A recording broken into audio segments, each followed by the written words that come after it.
Welcome to Big Blend Radio with your hosts, Lisa and Nancy, editors of BigBlendMagazine.com.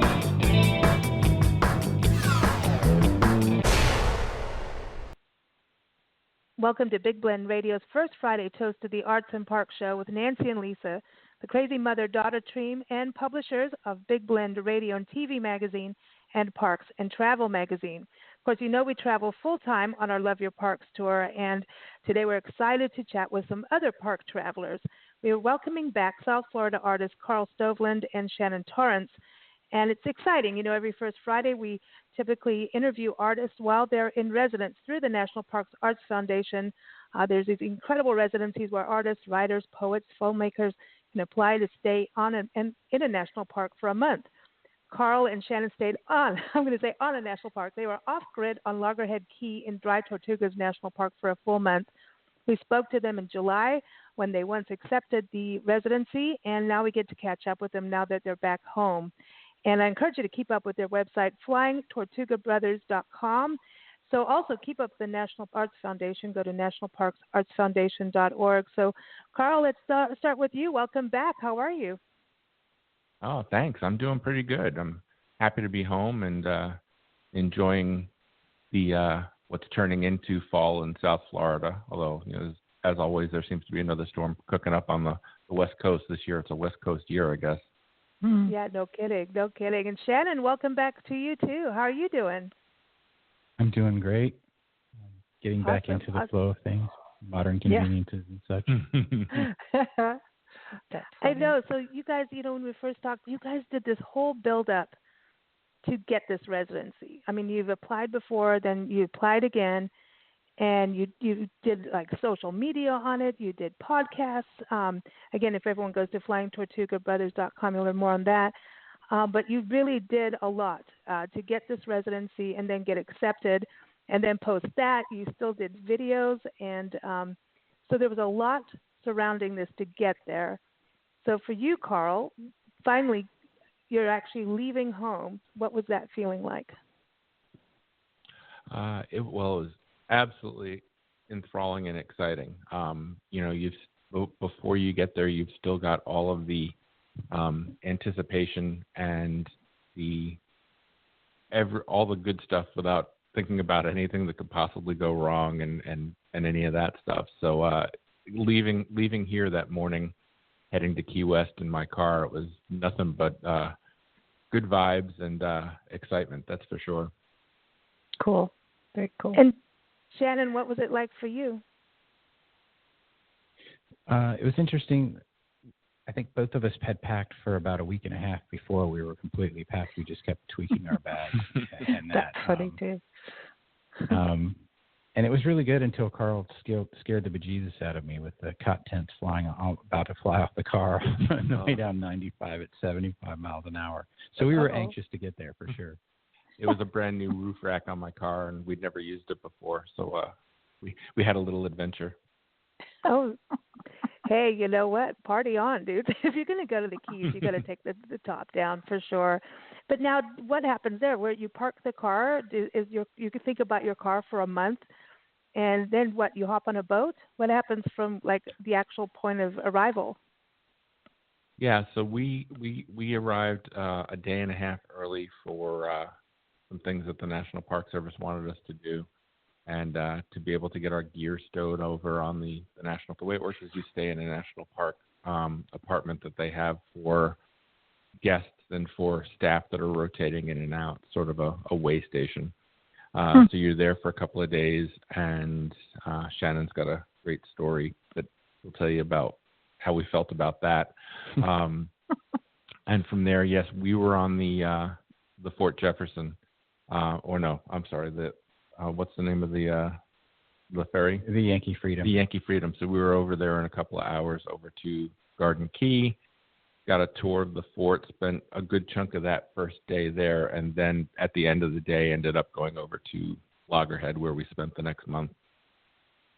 Oh, very cool. Very cool. So, Shannon, what happened? What went down?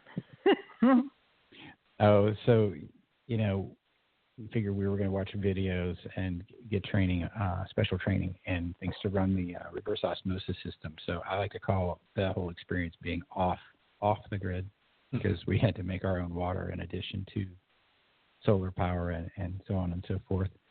But we sat in that sort of military style, sparsely furnished housing for a day and a half, and just the anticipation, it felt like we were astronauts waiting on a launch sequence, you know. With COVID, we didn't want to mix it up with anybody, so we were staying away from downtown. Yeah. So we basically stayed in this little room together, just like chomping at the bit to get to this island. So it was very interesting.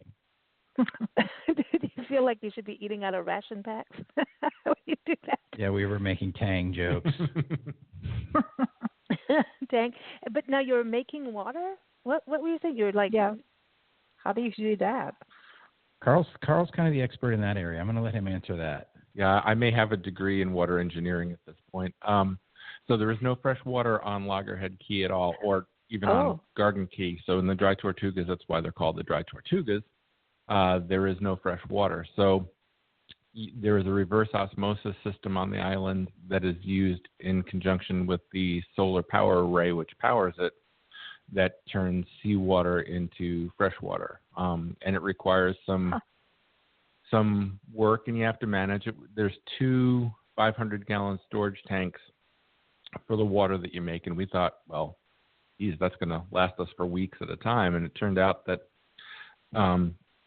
somewhere in the system there was a leak, so that we were only using like 40 gallons a day between the 2 houses on the island, because there was a national park researcher on the island as well as us.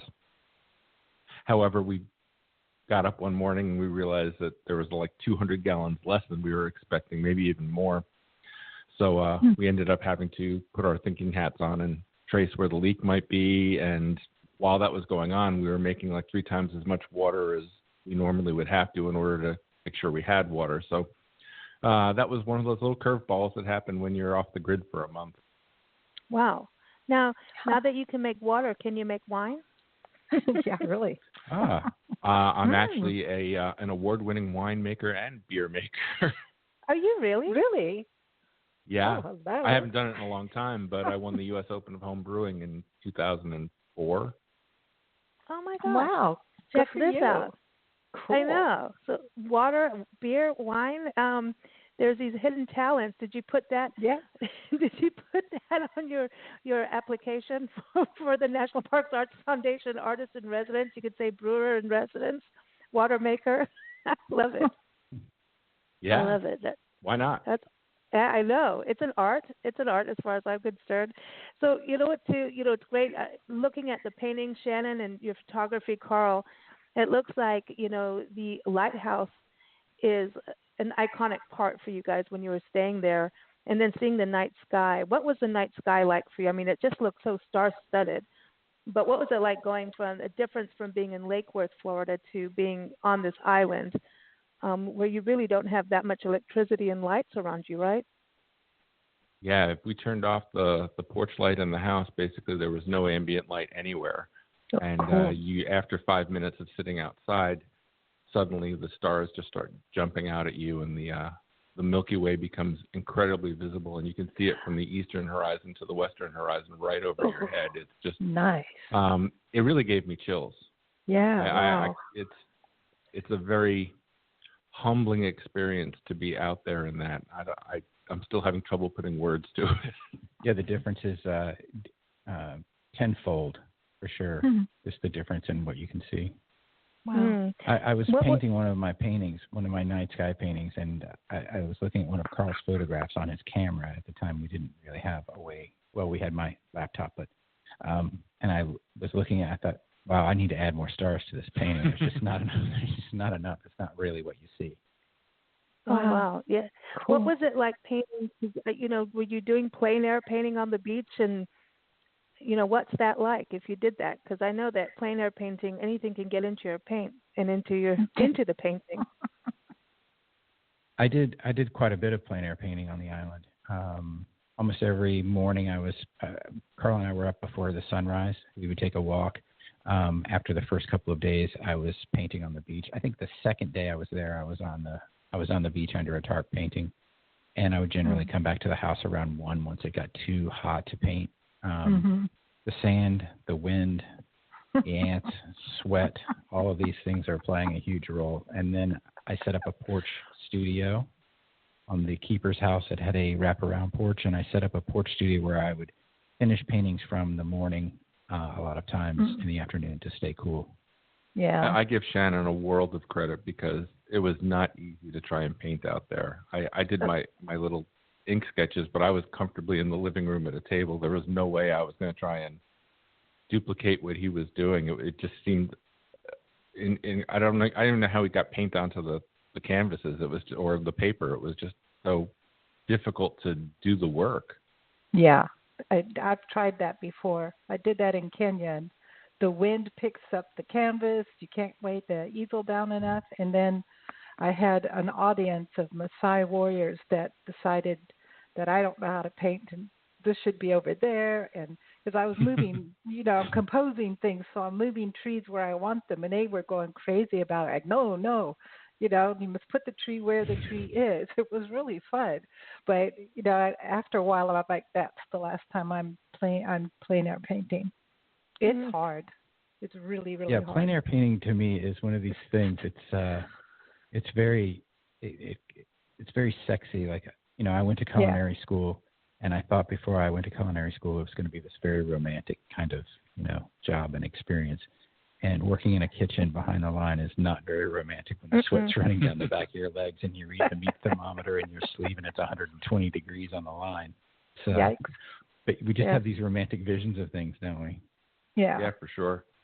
And it is true. Insects fly that right into the paintings and they stay there. They stick on your painting. I think that the romantic vision managed to come. Oops, I'm sorry. No, go ahead. I was going to say that I think the romantic vision still managed to come through in the work for both of us, no matter how we were feeling about the elements. Truly.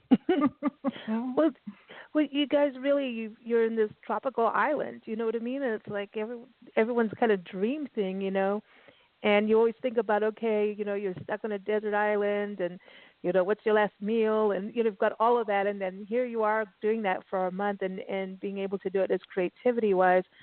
Did you feel an extra connection? I know that, Carl, you're used to going around swamps with big boots on and photographing in the swamps and stuff.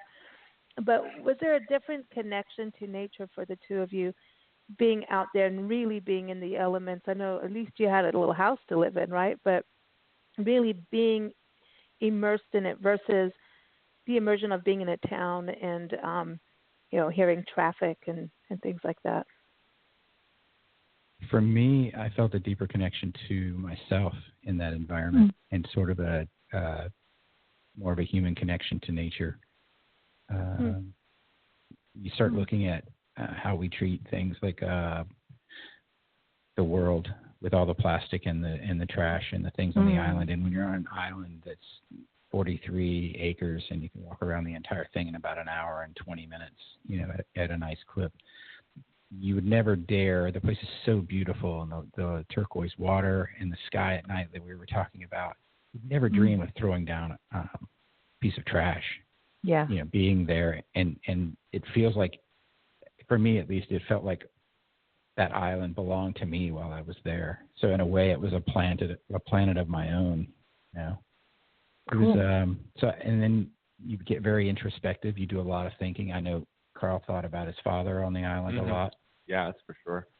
And you think about your place within the world with so much time. And I only had really Carl and Jacob to talk to, but we were all doing our own things, so you spend a lot of time alone in the contemplative space. Yeah, I don't think there's any way to go through that experience without finding yourself turning inward. Even, the broad expanse of the sky and all of that, the island. Shannon mentioned the island being 43 acres. That equates to 0.07 square miles. So it's not huge. In fact, the lighthouse probably shows up in most of my pictures because unless you're pointing out at the sea away from the island, it's going to be there no matter what you do. But I think that the bigness of the sky and the isolation definitely forces you inward. If I can roll back to the original part of the question, I'd call it a love-hate relationship with the island and the environment, because it is so hot during the day and you are wet all of the time and uncomfortable like 99% of the time that you're, 99% of the time. Yeah. Whether you're sweating or it's the rain that comes in so quickly, or you come back from trying to cool off in the ocean and you're sandy, you're wet most of the time you're on the island, for sure. Wow. Listen, the whole time we've been in Florida, I don't know. There's sand, period. I don't care what you do. I don't care how many times you take a bath or take a shower. You have sand, and sand will go where it wants to go. It finds its nooks and crannies, and it's going to stay there no matter what you do. And that's what you get for living in paradise. Yeah, and this wasn't that soft kind of sand. This was coral shard. Yeah. Oh, shards. ow. And I think I'm going to have loggerhead key sand in my studio for forever now, because everything I open up, my little brush satchel had sand in it, and there's sand in everything. Oh yeah, all of my camera bags. I'm going to be gingerly taking all the lenses out and cleaning them one by one, because it was definitely tough on the equipment. Oh wow. I bet. Now, one of the photos you took, Carl, and was always talking, the last time you were on the show, we were talking about the lighting in both of your work. It is incredible. And you did a black and white photo, and it's really interesting when people do black and white, because, or I should say photographers, because especially a place like the Keys with that turquoise water and that beautiful sand, and you have this visual of color, and so you're like, here's the color, and then by the way, I'm going to make it black and white. And what's really neat about that black and white is that lighting, and you really get to understand the ocean in a different perspective. Do you do a lot of black and whites, and what draws you to doing black and white? I do, because I photograph a lot in infrared, which lends itself to being output in black and white. But I think that even in a place like that where the water is so amazing, I mean, we each brought, in me for watercolors and Shannon for acrylic, specifically brought turquoise paint, because it's so hard to mix up to get that right. It's just such a perfect color. And the skies, I guess the reason why I do black and white is because sometimes you see the composition is even stronger with the absence of color. And that's usually when I go in the direction of black and white. The thing I find most interesting about some of the pictures that Carl took on the island is, though there is no color, the water is so clear that even in the black and white photographs, the clarity of the water just springs out at you. It looks like glass. Cool. Very cool. And Shannon, you managed to get a little bit of drama, the beach drama, into your work, from what I've seen. There's just a lot of movement, and it's like everything. It's like a dance on a painting. It's like a nature dance in a way. With some of the pieces, I think it's to shows it alive, because there's always that tranquil setting, and then you're showing it in a lively part. And you obviously guys went through some of the storms that come through there, so you're showing that other side too, which is neat. Yeah, thank you very much for noticing that. That is one of the things that I really strive for. You look at so many paintings, or if you go to museums and you look at landscape paintings, a lot of them look very stagnant. The clouds are just sitting there, the trees are just sitting there, and I really do try to paint like the palm fronds in motion in the water, so that it looks like it's actually moving, because that's the way that we actually experience the world. Yeah, I know what you're talking about, Nancy. You always talk about the wave painting. Yeah. That's like, I know a lot of artists, copy the wave, and yet that's really solid. The sun setting, going through the crest of the wave that's just breaking. That painting that so many artists have done. And every time I go to an art show, I'm like, okay, where's the wave? And it's always there. It's funny, because you can kind of equate that what you're talking about to music too. So like the original painter probably had that life in his painting, and then people come along and try to remake it. Like people try to remake songs. They just don't invest the same kind of livelihood or nuance or experience. It becomes derivative. Yeah. There's every generation away, you can't really help but lose some of the the essence of it. I think one of the reasons, especially for me, why the motion was so important, and I tried to show it in different ways in a lot of photographs that you haven't even seen yet. But the thing is that the backdrop of everything is the skies there, and you can, if you wait 5 minutes, there's a totally different scene in front of you. The light changes, the clouds are moving so fast. I mean, my hat's off again to Shannon for painting on the beach, because those storms would look like, oh, it's going to pass us by, and 5 minutes later, he's throwing everything he owns into a cooler and trying to keep it dry enough to save the painting. Yeah, we used the coolers that we brought our food over in. I used the coolers to throw my stuff in when the storm would just show up out of nowhere, and I would sit on the lid to keep it from blowing off. I'd get drenched, but Save the art. You must save the art. Save the art. Mm-hmm. Yeah. What was it? Sorry, go ahead, Nancy. I was going to say, it sounds so cool to go on your own island, and then when you get there, it's like, uh-oh. you do figure out, what am I going to do with this? Yeah. Yeah. Mm-hmm. Cool. But I think this is one of those life-changing experiences. Wouldn't you think, going there and then coming back? Did you realize the magnitude of it more while you were there, or once you came back? Both. Definitely both. Yeah. There's a different magnet. There's a different. The interesting thing about doing, we're doing this interview, and we've talked to our family and friends. The interesting thing is the thing you go there with mentally, and then the thing you come home with are two totally separate mindsets after what you experienced there, for sure. And no matter how you plan or what you think you're walking into, there's only so much. You have to you have to be open to what's in front of you, because it's, no matter how much you've planned, it's not going to work out exactly as you planned. And it's a confidence booster like nothing else. That's for sure. Because if you can survive that month, you've done something. It's cool. It's a notch in your belt.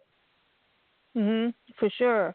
What was the sound like? When you think about living in a town, a city, there's always sound. And I know we're talking about being close to nature, being in perspective, but was that a difference for you, being on an island and just the sound change of it? We both have a thought on that, don't we, Paul? You want to go first? Yeah, I'll go first. For me, I thought it was funny that if I wasn't paying attention to the fact that there's water surrounding us on all sides and that it's actually waves, what I was hearing was I would hear what I equate to like the road noise that I would hear from Dixie Highway, which is a few blocks from my house. It's just that kind of gray noise that just kind of washes over you, that is just part of your day. If I was focusing on it, or if I was recording it, because I did a lot of ambient sound work, I had that and I knew what it was. But if I was just kind of daydreaming or immersed in something I was working on, it felt just like road noise. Wow. For me, it was different in so far as because the island is long and narrow, so it's about 100 yards to the water on one side and 100 yards on the other side from the Gulf so 200 yards between the Atlantic side of the island and the Gulf side of the island. So you have waves coming at you from two different directions that you can hear very loud, because it's so if you imagine being at the beach and hearing the sound of the waves on a moderate wave, you can easily double that because you're surrounded by it. And for me, the sound of the island ended up taking on a hypnotic effect. So when you paint on the beach and you're sort of entranced in what you're doing, and then the heat sets in, you're drinking your water, you're trying to stay hydrated, but you take a break, you close your eyes because the light is so bright. That's another thing.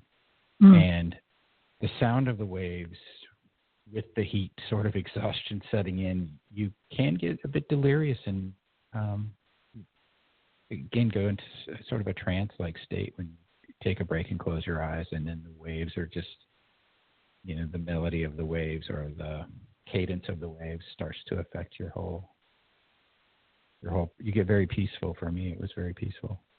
We used to live in Mexico, right on the beach, and I'd listen to the ocean at night, and it would get brutal, like the wind, and everything. But there was it was almost embryonic, even though it was rough sometimes. You know what I mean? The sound would change up according to tide, but it was almost embryonic, where I was like, I could go to sleep to this sound for the rest of my life and be really happy, because it just was. Who needs sleeping pills, man? When you've got that in the background, embrace it. I haven't talked to Shannon about this, but I just realized that the first week or so I was home, it felt very, very quiet to me. The fact that I didn't have that background water sound all around me all the time. Well, yeah, it becomes part of your life, and it's. So, would you go back again? I know I would not pass up the experience to do it. So if I had never done it before, I would absolutely be just as gung ho to do it as I was before we went.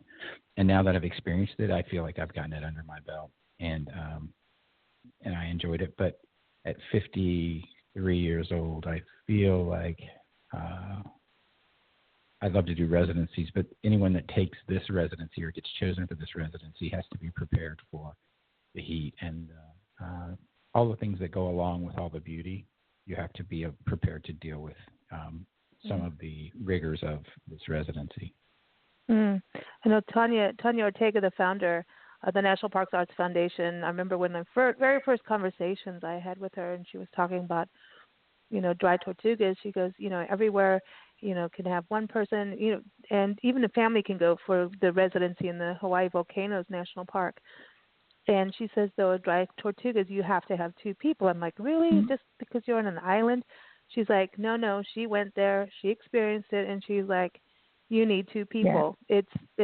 You are really out in, you're not out in the boonies. You're in the ocean boonies, man. It's like you're in it is wild, what you guys did. Carl, what about you? Would you do it again? Boy, we've been asked that a few times, and Shannon hit the answer this time. I think it's that obviously I would walk into it for the first time with the same excitement. I feel like I've done this one, and it was a huge accomplishment. The daily living, the grind of the work, and the isolation is definitely challenging. It is life-changing. I probably wouldn't go back for another month.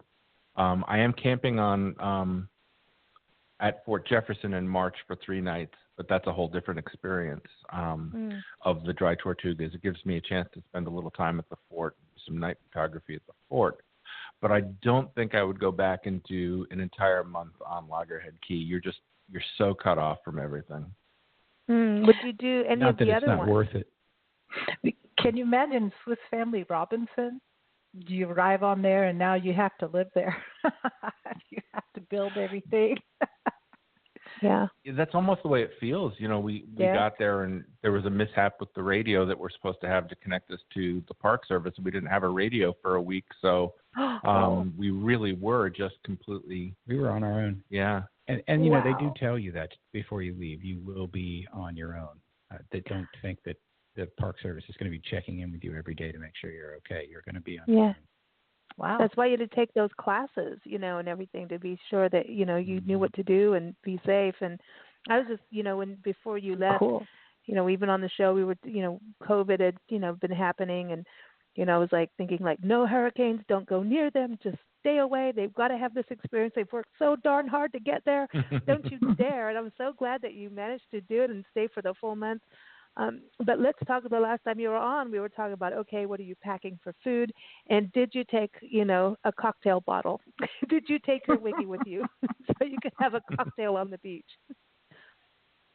We certainly did. I brought a bottle of Southern Comfort. It didn't last the whole month. I think I got to the 2-week point, and after that I was drinking water. Yeah. Yeah, I took vodka. Oh. So what'd you mix it with? I would usually just have mine over ice, or I took Crystal Light in case I got tired of water. And most of the time, I just drank water. I didn't use the Crystal Light, but I did mix it with Crystal Light a couple of times, like a lemonade. And for me, I was mixing the Southern Comfort with leftover black coffee from the morning's coffee over ice. Oh. Yeah, I found out it was pretty tasty. Yeah, I'm going to say that sounds pretty good.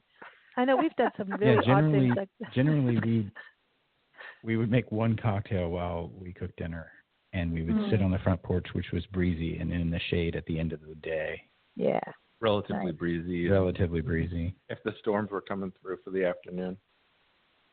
Some days it was nothing. If the palm fronds weren't moving, we knew it was going to be really hot. Yeah. Oh. So when you mentioned the Swiss Family Robinson, the first painting I did when I got to the island was the pirate painting on the southern end of the island, standing on a spit, and it sort of set a tone for 3 paintings.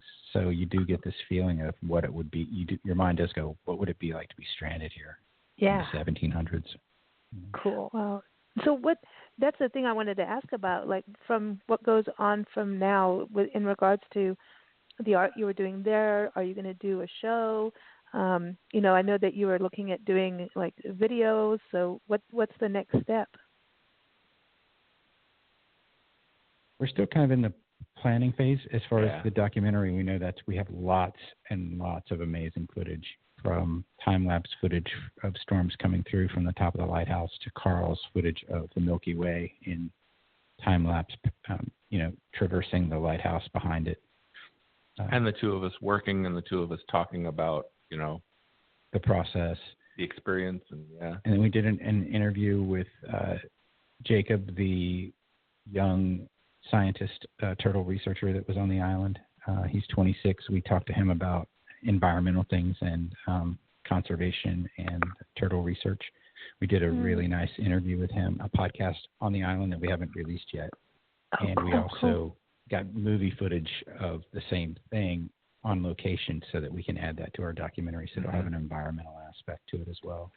Wonderful. And then also, Shannon is working on paintings influenced by the experience. I've barely scratched the surface of editing photos. I've probably edited 30 photos at this point, and I'll have enough for a show.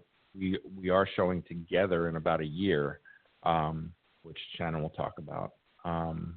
And other than that, because of COVID, we haven't really figured out. We want to share the experience with our local friends and neighbors, but we haven't figured out quite how to do that yet. But there's time. Yeah, I think mostly our friends and neighbors are going to see the pictures that we post online. Things are actually increasing COVID-wise in Florida right now. That's really true. So I don't foresee anything in the next 6 or 8 months other than what we can post online. But we do have a show planned in November of 2021 in Key West at the same place we did our live stream the day after we came back, where we will have Carl's photographs. They will be in their proper display. They'll be framed and whatnot in whatever size that he chooses to print them in. And I will have paintings that were influenced by the trip that will be large, because I had to work very small on the island, of course. Yeah. Did you see any of the turtles? I have to ask that. We got to see a lot of the hatchlings. We were both there for the times at night when Jacob would release them into the ocean. And cool. It's a process where we found out from listening to Jacob talk about it that if the Park Service and the people who volunteer all over Florida to help out with the turtles, if you do nothing, then only 1% of the nested turtles actually get out of the nest and make it to the water. With the help of the people who volunteer and the Park Service, they get that number way up there. Now, that doesn't necessarily mean they're going to survive all that much longer, but it gives them a shot. So every morning, this young kid was digging up, depending on what stage the nests were at, digging up 3 or 4 or even 5 nests, and having to collect all the hatchlings and put them out at night. Shannon actually went with him on the digs a couple of times and got to experience that firsthand. Wow. I filmed a lot of that. It'll be in the documentary footage. Oh, awesome. Cool. That's why I wanted to ask. And I'm glad you're doing a podcast. So, because the podcast, you're going to still keep doing a little bit of that, or is it going to kind of be there as an archive for everyone? I think it's going to shift gears a little bit. I think we're going to continue. Carl and I love doing them. Yeah, we certainly do. And we're going to maybe talk to some filmmakers, actual filmmakers with degrees in cinematography. We're going to, we'll still talk about our art and things like that. But now that we've talked about applying for residencies, we might take it further and talk about what happens after the residency, and how do you contact people for a show, and if you're making a documentary, these are the things you might want to think about that you might miss. I think the residency part of it will have a small piece going forward, as we'll do a little bit of talking about the experience itself, obviously, but as we pick and choose residencies we may or may not want to do in the future, we'll talk about that experience. I passed up the opportunity to go to Chalk Hill in Sonoma this year. Now they're battling the fires. But while I was away, I missed their application window for 2021. So I'm looking at, further out, like 2022 for that one. But I really want to spend 2 weeks working in a vineyard in Northern California. So that one I want to do. I also passed up on Big Cypress here in the Everglades because of COVID. Just I didn't feel good about being in a larger group environment. So that's going to wait, and I'll do that another year. So as we think about them, and as we possibly do them, or we have guests on that are related to the residency world, we'll certainly hit on the subject again. But I think we're certainly going to broaden our focus. Yeah, and I'm going to probably focus on just traveling to locations, sort of like a residency would offer. But I've been wanting to do something for a couple of years to sort of paint in the footsteps of William Merritt Chase, one of my favorite painters. So going up to Shinnecock Hills and painting in the same sort of locations that he painted in. Very cool. You guys are, it's amazing. It's so, it's so exciting to hear everyone's, views and how things change and, or get enhanced. These kind of experiences just spur off into a whole bunch of other ones. They really do. It's like what you start off with and what you think is going to happen is going to change. It does. There's a growth that comes with these experiences. Yeah, I mean, even with the tour, we've had to change the name of the tour, and and now even then, now we're starting a whole new project that's kind of hush hush right now until we figure it out properly. But you get all these ideas. Isn't that part of it when you are able to be in a place like that for a month and create? Don't you just doesn't your brain start going like, creatively dingbat in a way with ideas? Yeah, but also you also become laser focused in what's important. You figure out what you really want to work on next. It just sort of becomes for me it became very clear on directions I want to take and that kind of thing. And as a painter, when you do a painting and you learn something from that painting, you want to use it in a different way, and then you apply it in a different way. So this growth process happens. So the same thing happens with these experiences, I imagine. You just, you answer the question, but it leads questions for sure. Exactly. That's I think the beauty of these residencies. I think what the National Parks Arts Foundation has put together is incredible. There's just nothing like it, and you've definitely taken, I think, Loggerhead Key and Chaco and Hawaii Volcanoes National Park. Those are some of those just really unique ones that, all the parks are amazing, they really are. It's always hard. Like people always say, oh, what's your favorite park? I'm like, dude, we can't answer that. Every place is different, for their own thing, so it's an interesting thing. But, we want to keep up with you. Please let us know when your show is happening in November next year. Just keep us posted. We'll keep following on social media, and let's give everybody the correct place to keep up with each of you. So flyingtortugabrothers.com, is that still the main place to go for both of you? Well, at least it is. It's got the links to everything that we do, so it's a good spot to go to find everything else.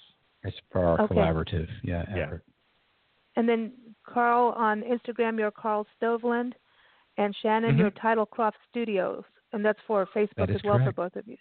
Okay, so everyone keep up with them there.